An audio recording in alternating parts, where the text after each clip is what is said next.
नमस्कार मित्रांनो. Big boss Marathi season 5 नक्की एक रियालिटी शो आहे की पूर्वनियोजित आहे, अशी शंका माझ्याप्रमाणेच भरपूर मराठी प्रेक्षकांना आहे. याची असंख्य कारणं आहेत. यातील पहिलं कारण म्हणजे पक्षपातीपणा.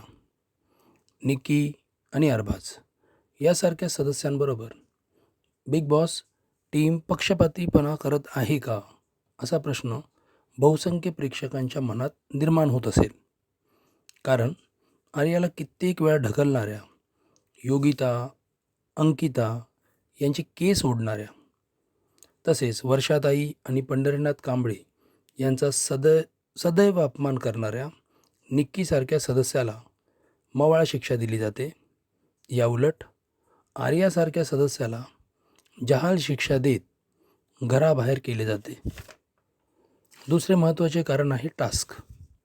गेल्या 50 दिवसापासून बिग बॉसने जेवढे टास्क दिले त्या सर्व टास्कमध्ये मित्रांनो निक्की, अरबाज एकाच टीममध्ये ठेवले गेले आहे.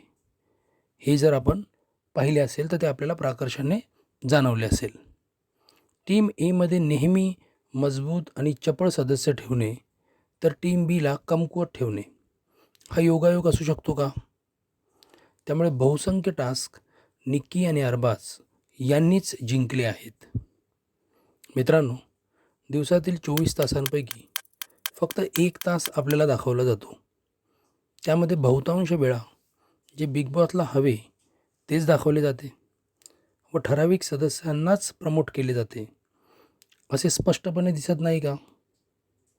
असा प्रश्नसुद्धा असंख्य प्रेक्षकांच्या मनात निर्माण होत असेल.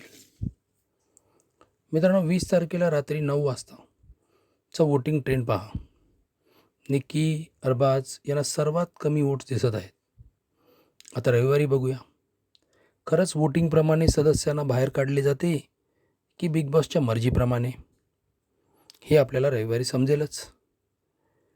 तर मित्रांनो, मी ठेवलेले हे जे मुद्दे आहेत ते आपल्याला कसे वाटले हे या व्हिडिओच्या कमेंटमध्ये व्यक्त करा.